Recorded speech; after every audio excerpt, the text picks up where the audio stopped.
예수님께서 미랄 이야기를 하셨는데요.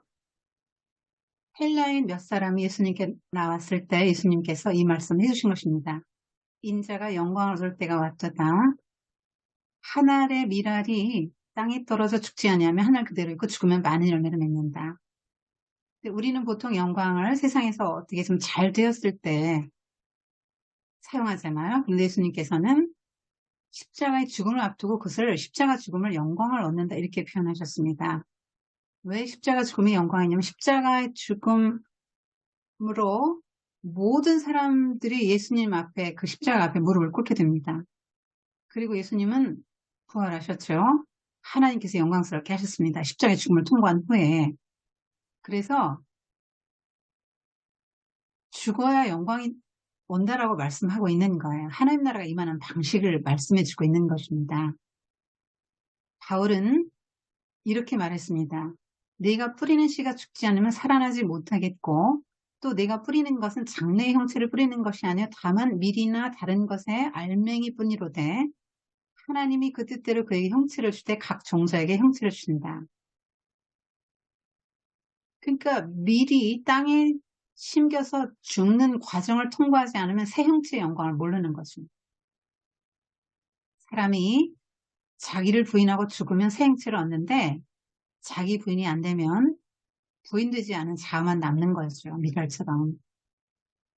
옛 자아를 가지고는 하나님 나라에 들어갈 수도 없고 하나님의 나라를 이룰 수도 없어요. 그래서 성경은 자꾸 옛 자아가 죽고 위로부터 한 번 더 거듭나는 근본적인 변화가 있어야 한다고 요구하는 거예요. 그게 구원이고 영생이고 새 생명이거든요. 죽어야 남을 살리고 윤택하게 합니다. 성경은 무수한 죽음과 방불한 고난을 통과한 사람들의 열매로 수많은 사람들을 살린 이야기로 가득하죠. 요셉은 13년간 종살이 옥살이를 죽음 같은 기간을 통과한 후에 자기 가족은 물론 이스라엘 민족 애굽을 살리고 나아가 열방을 살리고 구원하는 사람이 되죠. 식탁을 한번 보십시오. 무수한 죽음의 향연입니다.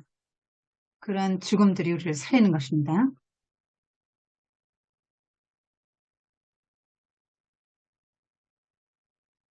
이 미랄의 죽음, 십자가의 죽음, 이건 자기 부인을 말해요. 우리는 보통 뭐 가족 중에 누가 우리 힘들게 한다거나 누구 때문에 내가 고생을 한다 그러면 그걸 십자가라고 생각하는데 그게 십자가가 아니고요. 내가 옛날에 좋아하던 것들, 나의 욕망, 또 추구하던 것들을 버리고 하나님이 원하시는 것, 하나님 나라의 가치관을 받아들여 그에 따라 사는 것이 십자가예요. 십자가에서 예수님이 죽으실 때 하나님이 어떤 분인지를 가장 잘 드러낸 것처럼 내가 자아가 부인될 때 하나님이 어떤 분인지를 가장 잘 드러내고 하나님을 영화롭게 하는 인생이 됩니다.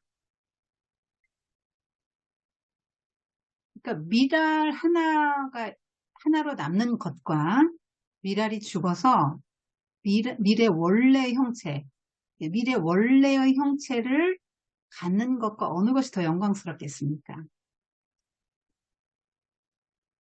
그게 영광이라는 걸 알면서 우리 왜 죽지 못할까요? 왜 알면서 잘 안 될까요? 사람은 하나님을 제끼고 자신이 왕노릇하고 싶은 그런 자기중심성을 본성적으로 갖고 있어요. 근데 하나님 나라 가치관은 그 자아를 다뤄내고 하나님을 왕으로 모셔드리고 하나님의 통치를 받으면서 살라고 요구하는 거잖아요. 그러니까 이 인간의 본성을 거스릅니다. 하나님 통치받으면 내가 간섭받고 자유를 잃고 예속되지 않을까? 불편하고 부재하지 않을까? 이런 두려움을 갖게 만들어요. 마귀가 속이는 거예요. 에덴에서 하와 속였던 전략입니다. 하나님의 통치가 있었던 에덴이 가장 자유롭고 행복한 곳인데 하와는 신라원 이후에 깨달았을 겁니다. 돌아온 탕자 비유에서도 보면 돌아온 탕자 둘째 아들은 아버지 집이 가장 풍부하고 행복한 곳이라는 거를 집을 나가본 후에야 깨달았잖아요.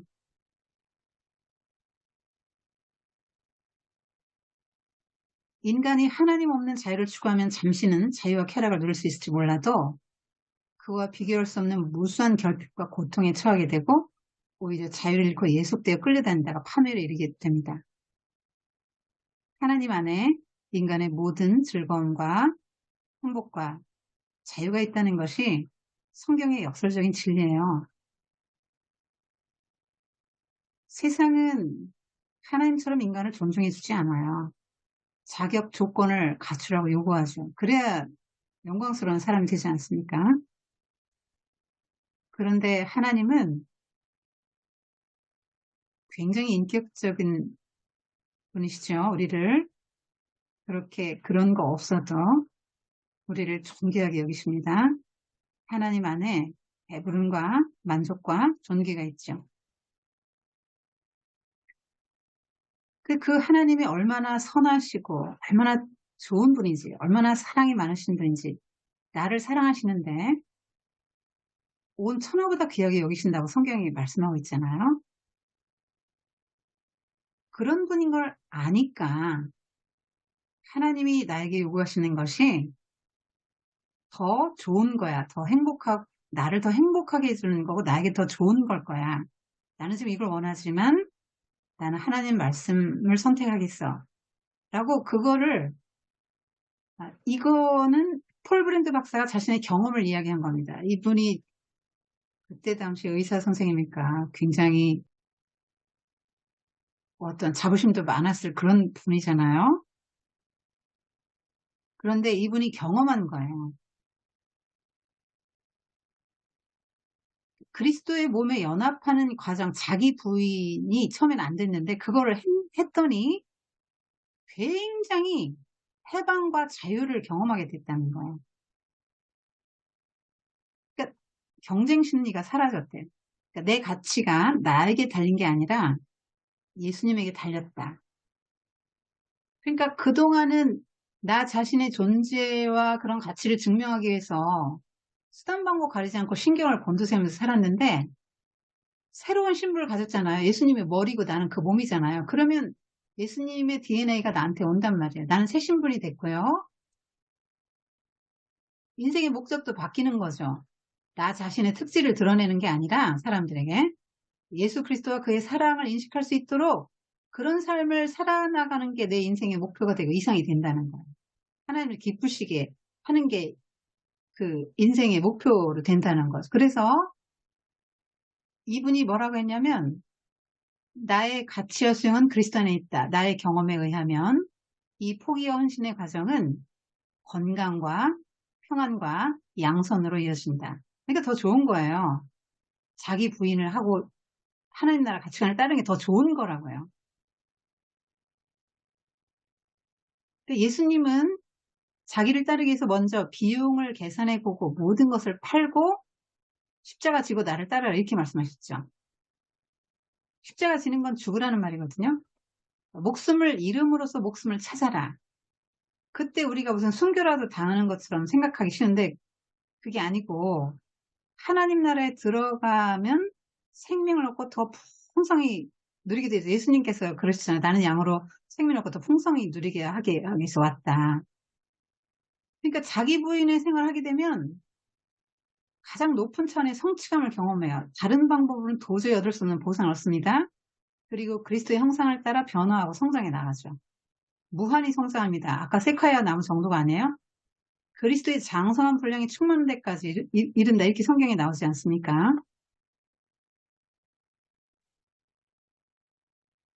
그런데 세상의 문화는 자아를 실현해라, 자아를 성취해라, 자기 발견, 자기 개발, 자기 주도적 이런 삶을 찬양하죠. 기독교는 자기를 부인하라고 하는데 그러니까 옛 자아, 옛 사고방식이 그대로 있으면 그냥 미랄로 남는 거야. 자기 부인이 안 되면 부인되지 않은 자아만 남는 거예요. 옛 자아를 부인하잖아요. 그럼 하나님의 나를 얻고 영원히 새로운 삶의 양태를 갖게 돼요. 물론 예수님을 믿기 시작했다고 해서 뭐가 당장에 바뀌는 건 아니에요.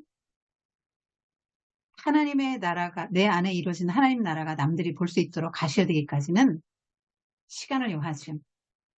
그러나 반드시 생명력이 있기 때문에 선명하게 남들이 알아볼 수 있게 나타나요. 아브라함은 25년 걸렸죠. 예수님은 연약함과 미미함, 무력함의 대명사인 베이비로 이 땅에 오셔서 30년 걸리셨습니다. 어부 제자들 다 미미했죠. 사도 바울도 로마의 작은 새방에서 성경 공부를 시작했죠. 로마 전체를 보고만 있어야 됩니다. 하나인도 어느 교회 지하실 한 칸에서 애들 몇 명 데리고 시작했거든요. 근데 이렇게 7년 만에 많은 사람들에게 혜택을 주는 건강하고 아름답고 순수한 공동체로 자랐습니다. 오직 하나님의 은혜예요. 앞으로 더 자라게 하실 것입니다. 하나님의 백성은 겨자씨같이 작은 것을 두고도 믿음의 눈으로 큰 나무를 보고 나아가 울창한 숲을 볼 수 있어야 합니다. 내 자녀, 내 마음에도 안 들 수 있죠. 그런데 그 아이의 마음에 그 아이의 마음 말씀이 들어가서 하나님 나라가 이루어지면 그는 큰 나무가 울창한 숲이 됩니다. 많은 사람에게 혜택을 주는 귀한 인생이 되는 거예요. 생명이 있으니까요. 필연적으로 성장하죠. 성장은 우리가 아니라 성령 하나님께서 해주시는 것입니다.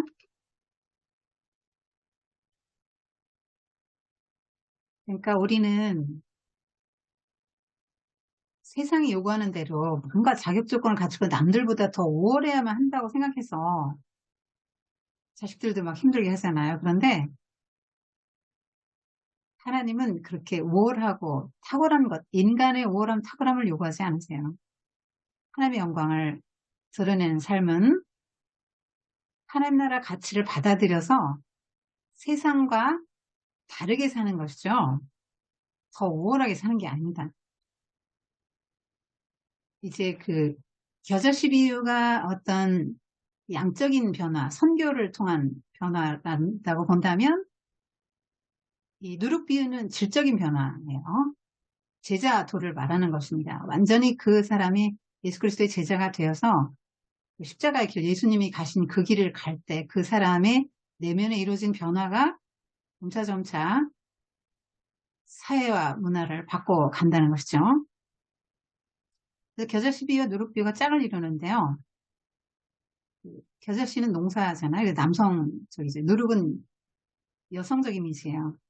빵은 부엌에서 여자가 만들잖아요. 화덕에서 빵이 이렇게 부풀어 오르면서 익어가는 것처럼 자궁 안에 아기도 이렇게 부풀어 오르고 자라죠. 그래서 여성 이미지입니다. 예수님께서는 이렇게 짝으로 많이 가르치셨는데 밭의 보와 진주 상인의 비유, 또 혹은 잃어버린 양과 잃어버린 동전 비유 이런 거 다 짝입니다. 종말의 징조 말씀하실 때 예수님께서 재림 때는 들에서 일하는 두 남자 중 하나는 데려가고 하나는 남겨놓고 맷돌 가는 두 여자 중 하나는 데려가고 하나는 넘겨놓는다 이렇게 하셨어요. 다 남녀 짝이죠. 당시 유대 사회는 완전히 남성 중심적인 사회였잖아요. 여성은 사람이 아니고 남성의 소유물이고 뭐 수에 치지도 않았죠. 사람 수, 뭐 5천 명 할 때 남자만 친 거잖아요. 그런데 예수님께서 그렇게 민감하게 짝을 이루어서 이렇게 말씀해 주셨는데 이거는 여성을 사람으로 대우하시고 존중해 주셨는 걸 의미해요. 얼마나 인격적이십니까? 그러니까 하나님 나라 통치는 남자, 여자 구분이 없이 모든 사람에게 적용이 돼요.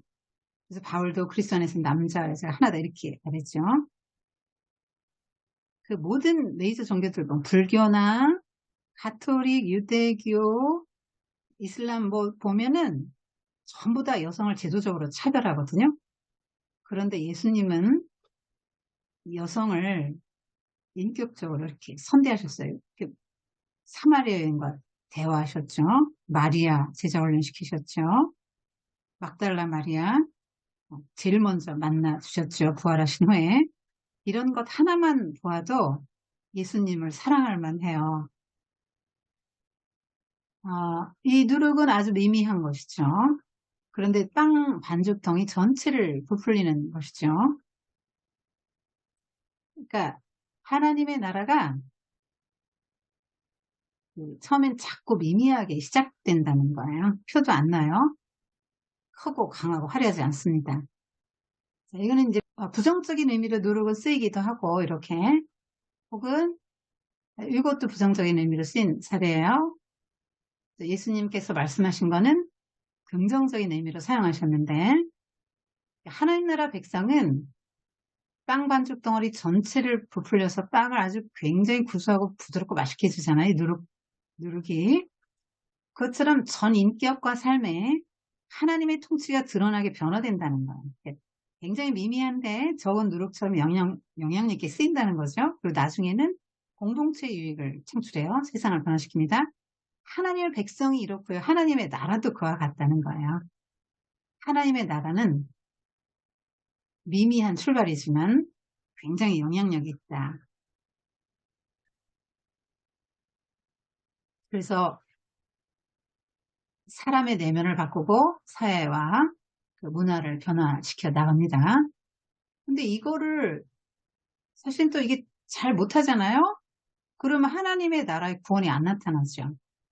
그래서 겨자씨는 선교, 누룩비유는 제자도인데 이거를 잘 못 살면, 못 살아내면, 이렇게 실천을 잘 못하면 그거에 따라서 하나님 나라가 축소될 거라는 거예요.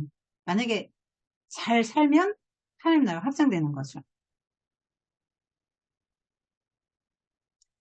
하나님 나라 백성의 선교와 제자도에 따라서 하나님 나라는 확장되기도 하고 축소되기도 해요.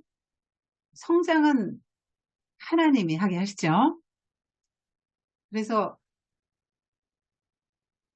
사람들이 대체 하나님 나라 어딨냐, 예수님이 가져왔다니 하나님 나라가 어디 있냐라고 묻기도 하지만 우리에게 또 이렇게도 묻는 거죠.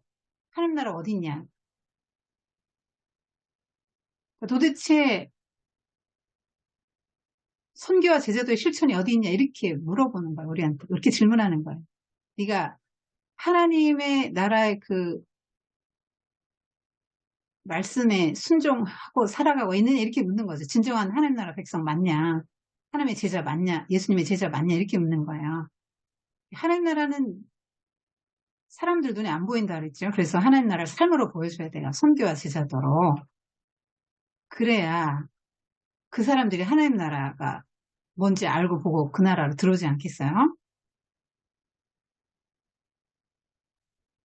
그런데 이 씨앗이 자라서 큰 나무가 되고 누룩이 반죽을 발효시키려면 시간이 필요하잖아요. 우리 안에 말씀의 씨앗이 뿌려져서 하나님 나라가 자라고 우리 내면이 부드럽게 발효되기까지는 절대 시간이 필요해요.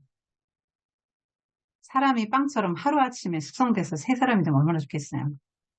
굉장히 더딥니다. 머리로는 아는데 인격은 하루아침에 변화가 안 되죠. 그러나 일단 하나님 나라에 들어가서 하나님 나라 백성이 되기만 하면 반드시 변화하고 성장해요. 생명이 있으면 필연적으로 성장해요. 그래서 오래 참음이 필요하죠. 소망을 갖고 인내해야 되는 것입니다. 누룩비유가 말하는 거, 하나님의 백성은 존재감이 없을 정도로 미미한 누룩 같지만 땅 전체를 부풀릴 만큼 영향력이 커요. 내면이 바뀝니다. 삶의 질적인 변화를 가져야 그것이 열매입니다. 그러니까 사람을 크고 또 부드럽고 맛있게 만드는 거는 외적 조건이 아니에요. 그 내면에 있는 하나님의 나라죠. 그래서 나나 내 자녀나 나 너무 작고 미약하다, 평범하고 잘할 수 있는 게 별로 없다, 이렇게 생각하면 안 됩니다. 하나님의 나라는 그렇지 않습니다. 하나님 나라의 비전을 갖게 되면 세상을 바꾸는 영향력 있는 사람이 돼요. 저도 평범한 가정주부였어요. 지극히 평범한 가정주부였습니다. 교회에 가고 시장 가고 집에만 있을 줄 알았죠. 어디 다닐 줄도 모르고 그랬던 사람이요. 하나님의 나라가 제 삶을 이렇게 바꿔놓았습니다. 그래서 이 하나님 나라 백성의 섬김과 희생과 나눔과 협력의 삶의 방식이 누룩처럼 점진적으로 사회를 치유해 나가면서 세상을 변화시키는데요. 우리 마음에 가장 먼저 임해요. 그리고 점차 가정, 사회, 제도, 문화예술, 정치, 건물, 공동체, 나라 전 세계로 확장돼 가는 것입니다.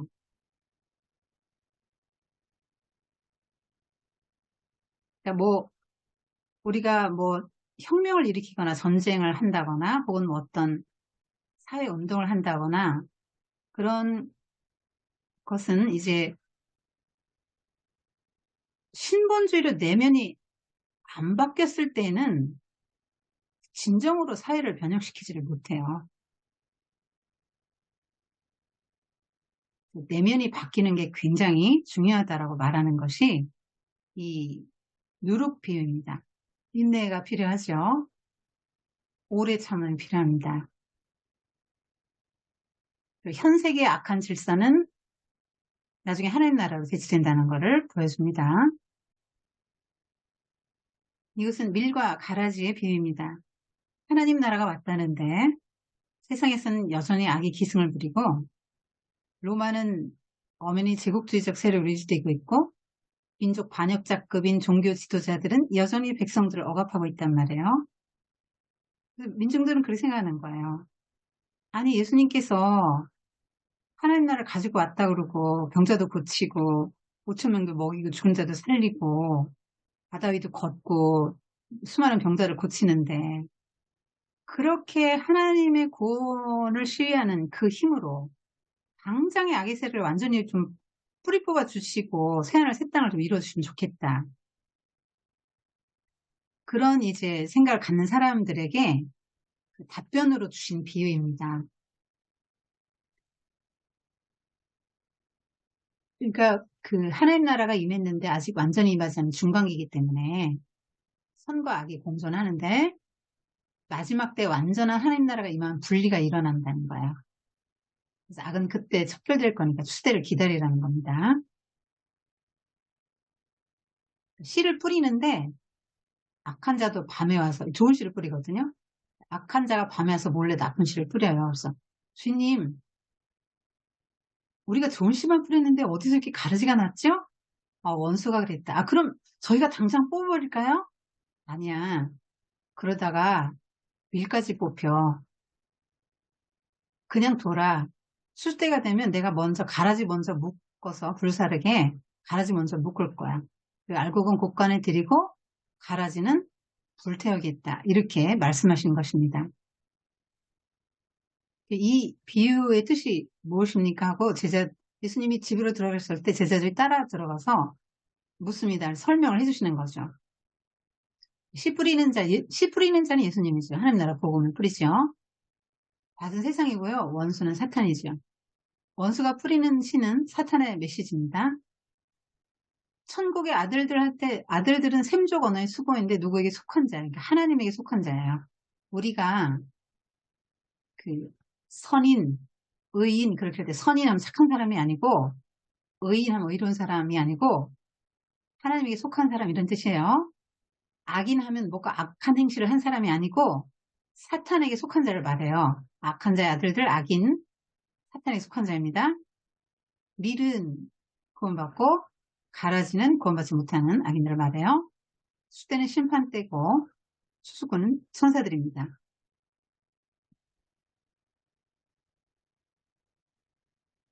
이 세상은 하나님 나라와 사탄의 나라 두 왕국의 싸움의 상태예요.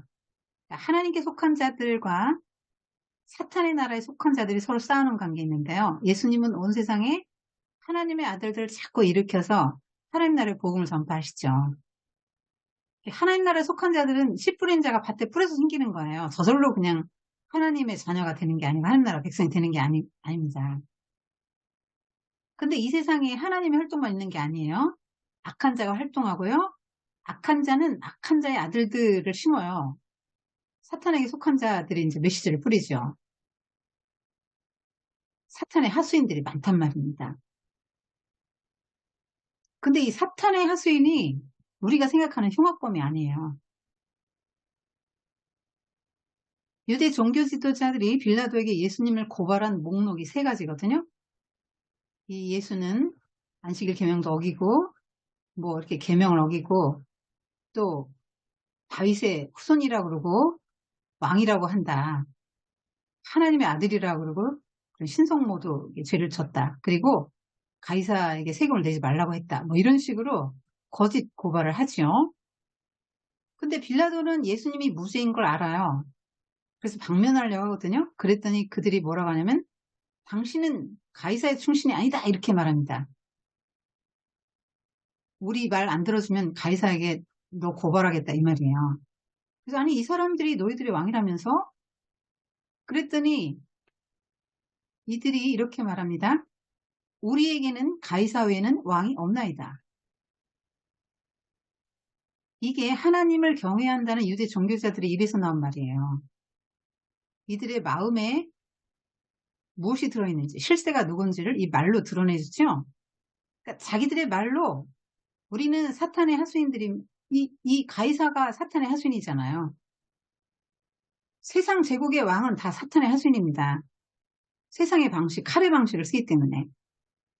그러니까 이 사람들은 자기들의 말로 우리가 사탄의 하수인들이고 세상에 소속돼 있다. 사탄에 소속돼 있다.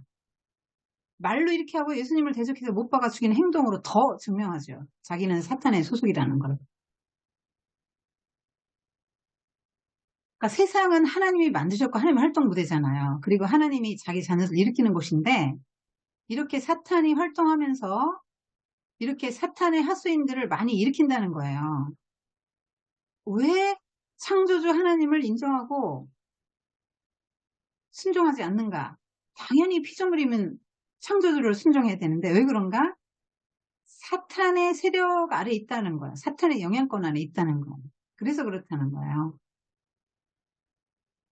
그래서 하나님의 나라 백성과 사탄에게 속한 자들의 이런 세계관의 충돌로 인해서 갈등과 억압이 증대하고 싸움이 있고 아픔과 슬픔이 있고 눈물이 있다.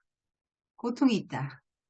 이런 것이 한동안 계속 될 것이라는 거예요. 그리고 종말이 오면 완전한 분리가 오게 된다는 게 이 알곡과 가라지, 밀과 가라지의 비밀입니다. 사람은 이 문제 해결 못합니다. 그래서 하나님 나라만이 소망이라고 하는 거예요. 추수 때가 옵니다. 추수 때가 오면 가라지는 불에 들어가 알곡은 곳간에 들이게 됩니다. 그런데 겉으로 보아서는 몰라요. 알곡처럼 보여도 하나님 보시기엔 가라지일 수 있어요. 이 종교 지도자들 다 가라지죠. 자기들 스스로는 알곡이라고 생각했고 백성들도 알곡인 줄 알고 존경하고 따랐잖아요. 근데 또 가라지처럼 보여도 알곡인 사람이 있죠. 사도 바울 같은 사람. 그래서 섣불리 판단하고 정죄하면 안 됩니다. 우리가 알곡인지 밀인지 가라지인지 구분할 수 없어요. 그래서 가라지같이 보이는 사람도 배타주의, 분리주의, 정죄 이렇게 나오면 안 된다는 거예요. 우리는 하나님이 아닙니다.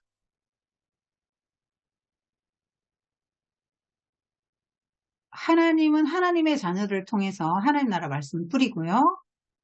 이 말씀을 받아들인 사람들이 그 가치를 따라 살면 이 세상의 복락과 자유와 정의와 사랑과 평화와 건강이 증진돼요. 이게 다 하나님의 역사를 하나님의 통치의 구체적인 열매로 나타나는 거예요. 60 어떤 밭은 30배, 어떤 밭은 60배, 어떤 밭은 100배입니다. 반면에 사탄은 사탄의 자녀들을 통해서 밤에 몰래 사탄의 메시지를 뿌려요. 그래서 하나님 나라 복음이 하트에 새겨진 사람은 열매를 맺고요. 사탄의 메시지가 하트에 새겨진 사람은 나름대로 또 열매를 맺어요. 세계관은 반드시 열매를 낳습니다. 그래서 사탄이 뿌린 메시지가 하트에 새겨진 사람들, 그 메시지를 받아들인 사람들은 악을 저지르고 불법을 행하고 그러는 거죠. 진리를 인식하지 못하게 합니다. 세상의 사상가들이나 예술가들, 굉장히 영향을 끼치는 대중예술가들이 얼마나 많은 사람들에게 하나님에게 대항하도록 하고 예수님을 믿지 못하게 하고 악을 도모하고 그런 악이 세상에 횡행하도록 그렇게 사주하는 일을 하는지 몰라요.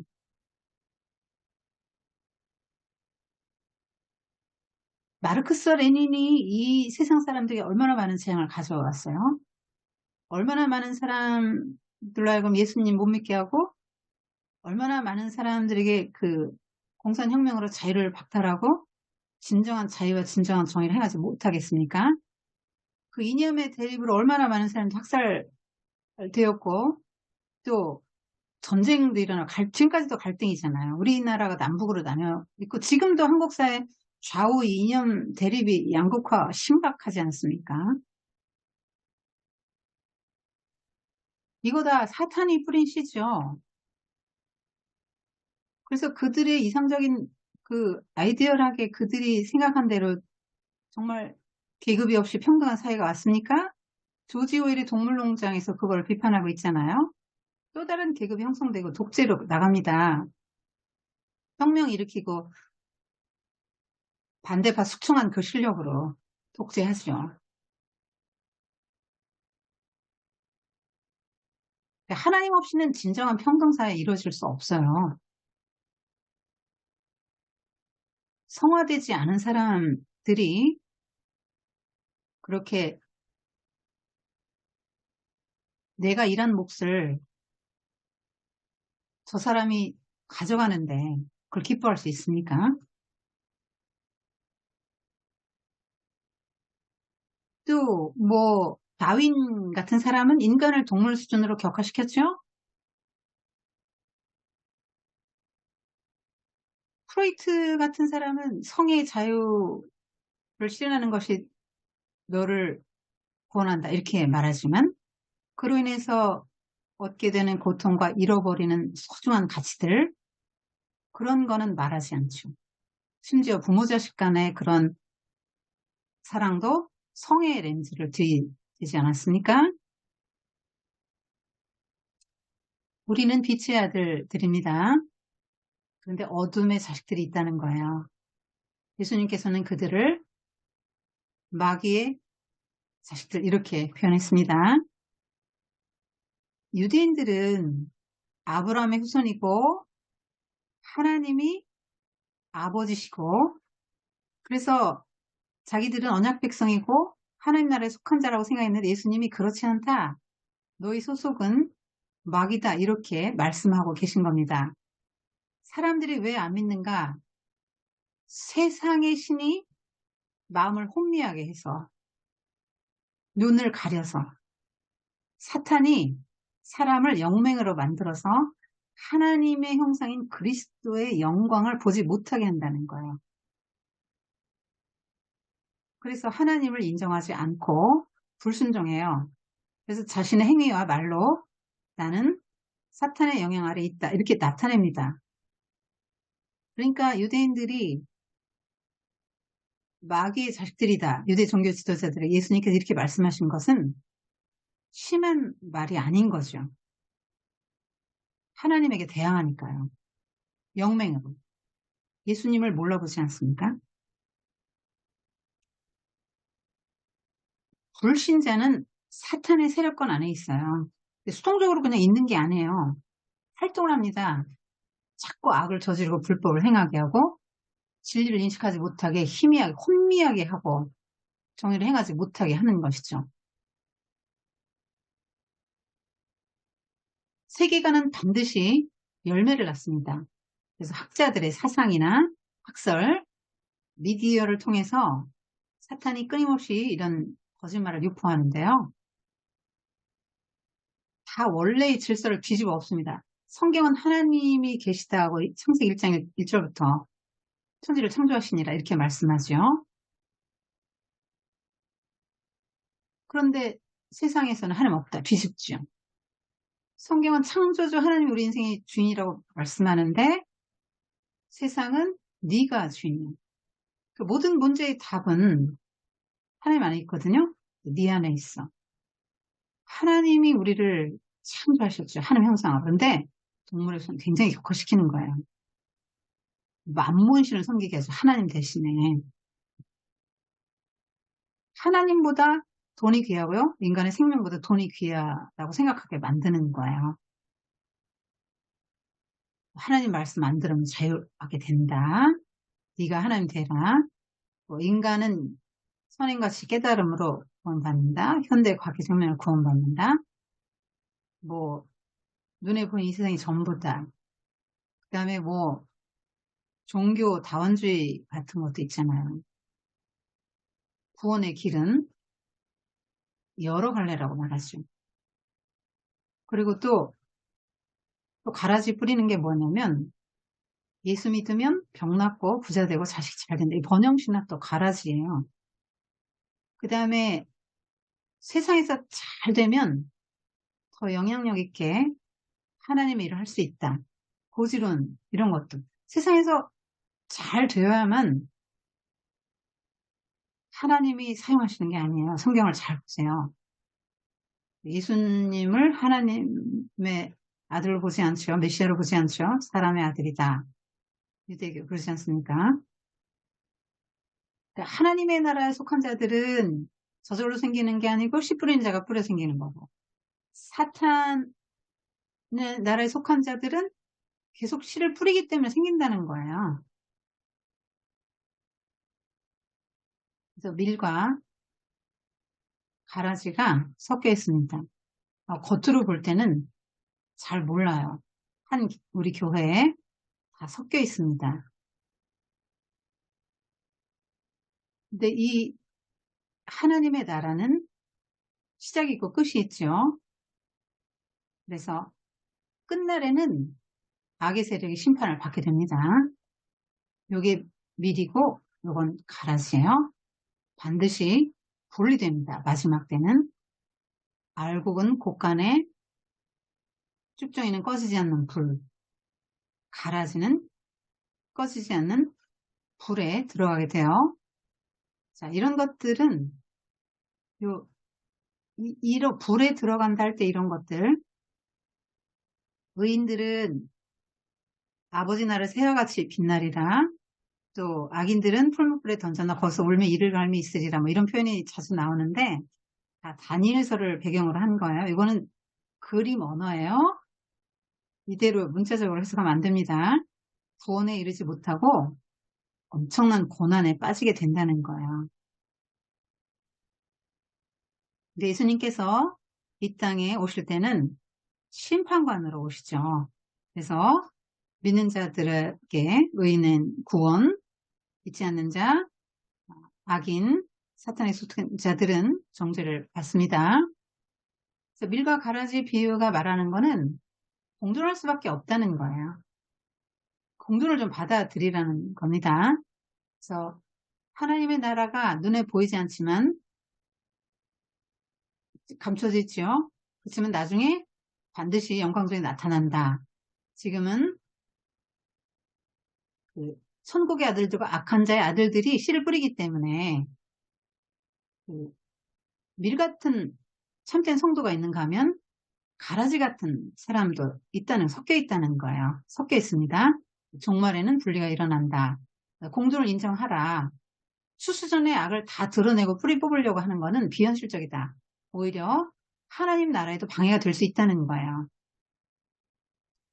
그래서 성도들도 악이 횡행하는 거 보고 낙심할 때가 있죠. 근데 이 말씀은 소망을 주는 말씀이죠. 알곡은 계속 자라고 있다. 하나님 나라는 견고하게 성장해가고 있다. 종말에 분리될 거고 구원과 심판으로 나뉘게 될 것이다. 그런데 방해 세력이 있지만 하나님은 그런 성곽의 공존을 통한 균형 속에서 하나님께 순종하는 자들을 통해서 선으로 악을 이기면서 이 땅에 선국을 세워 가십니다. 알곡과 가라지, 밀과 가라지 비유가 말하는 거는 너무 분리주의, 배타주의, 정죄로 나가지 말라는 거예요.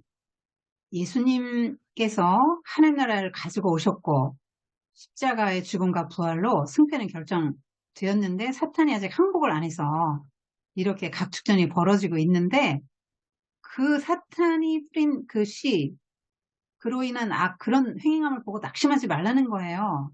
그 악의 힘의 실제만 보고 너무 과장해서 보고 하나님 나라의 힘에 대해서 못 보면 그렇게 되죠. 근데 하나님의 나라는 원수의 공격과 해방에도 불구하고 계속 자라가 있고 견고하다는 거예요. 그리스도의 피값으로 사시지 않았습니까?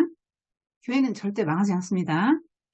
성도는 아무리 세상에 악이 흥왕해도 낙심하지 말아야 해요. 하나님의 나라가 자라고 있습니다. 눈에 보이지 않게. 도대체 왜 가라지를 두실까요? 하나님의 생각은 우리의 생각과 다릅니다. 하나님의 길은 우리의 길과 달라요. 하늘이 땅보다 높은 것이 우리는 하나님을 헤아릴 수 없습니다. 우리는 왜 하나님이 악을 즉시 제거하지 않으시지? 이유를 몰라요. 이해를 못합니다. 그런데 분명한 한 가지는 있어요. 이 고난으로 하나님은 의인을 훈련시키신다는 거예요. 겸손, 인내, 믿음에 훈련시킵니다. 박해를 통해 믿음이 강화되죠. 순수해집니다. 그거는 기독교 역사가 증명하잖아요. 오히려 기독교가 힘을 갖고 그랬을 때 타락했죠. 고난은 기독교를 더 부흥하게 하는 요인이 됐습니다. 그래서 이 기독교 세계관을 볼 때 이 박해, 고난 이런 것들은 신자의 성품에 진전이 있게 해주고 하나님 나라의 소망을 두겠습니다. 그래서 악을 허용한 게 주인의 지혜죠. 알곡은 살아남기 위해서 강인한 생명력으로 뿌리를 더 깊이 내리고 살아갑니다. 구원받을 사람에서 악을 남겨주신 거죠. 예수님께서 십자가 고난을 통해서 사람을 구원하신 것처럼 성도의 고난과 박해를 통해 사람을 구원하십니다. 그러니까 요셉도 보면은 형들의 악을 하나님이 선용하셨죠. 그래서 구원이라는 그 선을 이루시지 않습니까? 그래서 하나님은 이런 악을 막 뿌리 뽑고 지금 이 땅에서 중간기에 악을 막 뿌리 뽑고 어떤 어려움도 없도록 그렇게 해주시는 게 아니라 우리와 고통을 함께 하시죠. 그러면서 악을 선으로 바꿔주세요. 성도가 선한 일을 행할 능력을 주십니다. 그러니까 하나님의 지혜로 느껴져 이런 것들. 아까 세카야 나무도 천적, 불인데 오히려 생존에 도움이 된다 그랬죠. 모든 천적들, 해충 그렇습니다. 몸 안에 유해균보다 더 많은 유해균이 있죠. 같이 있습니다. 근육도 기량작용하잖아요. 모든 작용에는 반작용이 있습니다. 삼두근이 수축하면 이두근이 이완하죠. 그런 식으로. 억제와 흥분이 동시에 수반됩니다. 조골세포와 파골세포도 자, 이 조골세포는 새뼈를 만드는 세포거든요. 파골세포는 낡은 뼈 파괴시키는 세포예요. 근데 파골세포가 낡은 뼈를 파괴시키지 않으면 성장이 안 되잖아요. 그 뼈가 그대로 있으면 어린이들이 키가 크겠습니까? 그러니까 뼈를 생성하고 뼈를 죽이는 게 한 몸에 있는데 이들이 일생 동안 경쟁하고 대립하면서 몸의 균형을 유지해줘요. 그러니까 하나님께서도 역시 선과 악의 공존을 통해서 하나님께 순종하는 그러한 성도와 교회를 통해서 이 땅에 하나님 나라를 세워가게 하신 거죠.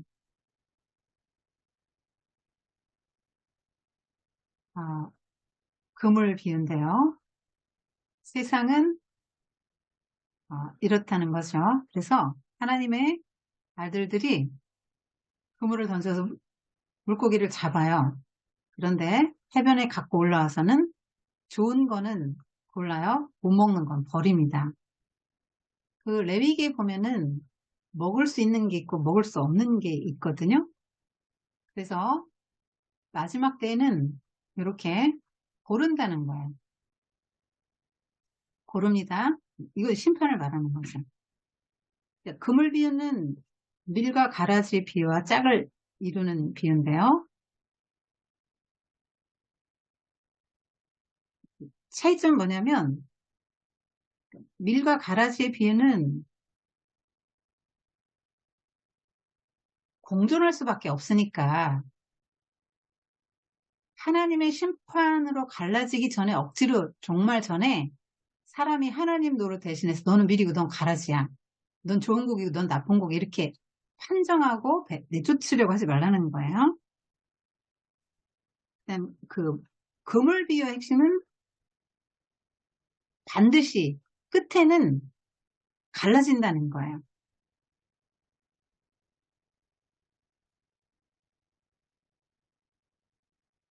그 심판의 확실함에 강조점이 있어요.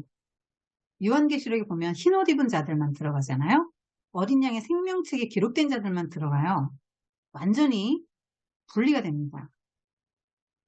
그래서 이 비유들이 말하는 거는 하나님 나라 현재의 모습인 교회 안에 이렇게 사람들이 섞여 있다는 거예요. 사람들이 형식적으로 주여 주여 뭐 이렇게 하고 예수님을 주로 고백해도 실제로는 사탄이 통치하는 사탄의 자식들일 수 있다는 거예요. 그래서 유럽의 교회를 망하게 한 게 자유주의 신학인데 자유주의 신학자들이 뭐라고 하냐면 교회 안에 있으면 다 그리스도인이고 하나님의 자녀다 이렇게 말하죠. 기독교를 고백한 부모 사이에서 낳고 교회에서 세례받았다. 그러면 그리스도인이다.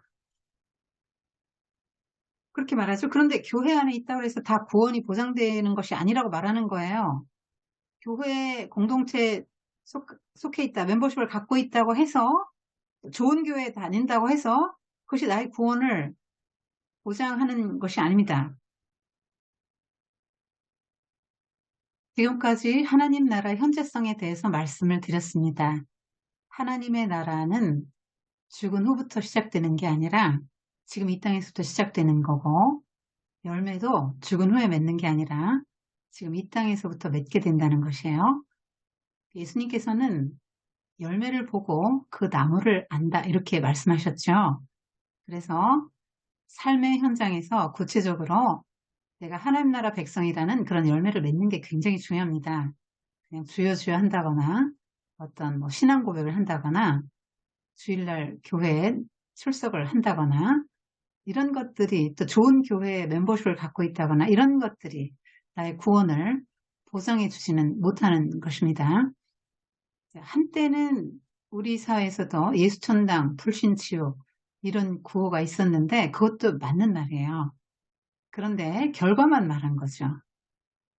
그래서 구원을 너무 좁게 결과 중심으로 생각했기 때문에 그렇게 말하고 전도를 그렇게 했던 것입니다. 그런데 요즘엔 신학적으로 많이 정리가 돼서 결과만이 아니라 과정도 다루는 것이죠. 예수천당, 불신족 이렇게 되면 그냥 성화의 삶이 좀 약해지는 거죠. 죽은 후부터 구원이 시작된다라고 생각한다면 이 땅에서의 그 성화는 약해집니다. 과정이 약해지는 것이죠. 이 땅에서부터 시작된다고 생각한다면 삶이 달라질 수밖에 없는 거예요. 그래서 아까도 말씀드렸지만 내가 하나님에게 속한 자인지 사탄에게 속한 자인지는 나의 말과 행동, 열매들이 드러내줘요. 그래서 하나님 나라 백성이라면 하나님 나라의 가치관을 내면화해서 내가 먼저 하나님 나라를 경험하고 그 경험한 그런 자유와 의와 평강과 기쁨과 이런 건강과 이런 치유, 그런 구원의 힘을 나로부터 시작해서 동시문적으로 가정과 사회로 확대시켜 나가면서 하나님 나라를 확장시켜 나가는 것이 하나님 나라에 소속된 하나님 나라 백성이라는 확실한 증거가 되겠지요. 다음 시간에는 하나님 나라의 미래성에 대해서 말씀을 드리겠습니다. 오늘은 여기까지 하겠습니다.